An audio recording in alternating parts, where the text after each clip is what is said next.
এক জিনিস বারবার খেতে খেতে আর ভাল লাগে না, একই মাছ সবসময় নিয়ে আসে।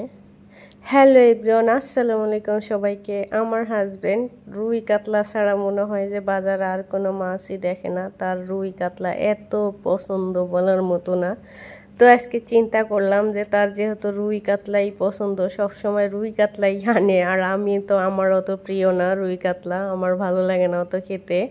তাই ভাবলাম আজকে ডিফারেন্টভাবে একটু রান্না করি। এই রান্নাটা আমি অন্য অন্য মাছ দিয়ে করি, মাঝে মধ্যেই করে খাই, বাট আমার টাকি মাছ আনলে আমি টাকি মাছটা দিয়ে বেশি খাই, ওইটা দিয়ে মজা লাগে বেশি। তো আমার হাজবেন্ডের জন্য আজকে ভাবলাম যে এইভাবে করি, যেহেতু এই মাছই রান্না করতে হবে। তো মাছটা অনেক বড় ছিল বিধায় আমি এইভাবে কেটে আগে মশলা দিয়ে ভালো করে ম্যারিনেট করে রেখে দিয়েছিলাম। আদা রসুন, তারপর হলুদ মরিচের গুঁড়া, এগুলো সব দিয়ে ভালো করে ম্যারিনেট করে রেখে, আর ফার্স্টে পেঁয়াজটা হালকা ভেজে উঠিয়ে তারপরে মাছটা ভাজলাম। আর এখানে এই যে পাঁচফোড়ন আর শুকনো মরিচ, আর এখানে হাফ চামচের মতো আদা রসুন বাটা আর একটু জিরার বাটা দিয়ে আমি একটু মশলাটাকে আবার হালকা ভাজা ভাজা করে নিচ্ছি।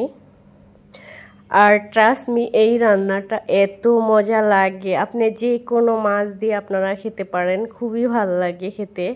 আর আমি এইটায় এক্সট্রা খালি এইবার অ্যাড করছি মটরশুঁটি, অন্যবার মটরশুঁটি অত থাকে না, তাই যেটা থাকে ওইটা দিয়েই করি, বাট এইবার মটরশুঁটি অ্যাড করছি। তারপর একটু লাড়াচাড়া করে আমি এই যে মটরশুঁটির কথা বলতেছি, তো এই যে মটরশুঁটি দিয়ে দিচ্ছি।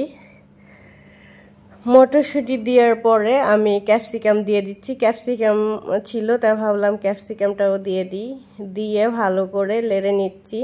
আর আপনারা ক্যাপসিকাম মটরশুঁটি কোনোটাই না থাকলে নাই, বাট এইভাবে করে অনেক মজা লাগে। আমি এক চা চামচের মতো টমেটো সস, আর সয়া সসটা ছিল না তাই আমি ওয়েস্টার সস 1 চা চামচের মতো দিয়ে দিছি।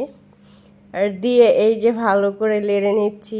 আর পেটের মাছটা হইলে এই মাছটা বেশি ভালো লাগে, তো আমার কাছে যেটা ছিল আমি ওইটা দিয়েই করছি আর কি। আর এই যে এখন এই পর্যায়ে আমি যে পেঁয়াজটা কিউব করে কেটে বেরেস্তা বলতে হালকা একটু ভাজা ভাজা করে নিয়েছিলাম, এটাকে বেরেস্তা বলে না, সরি।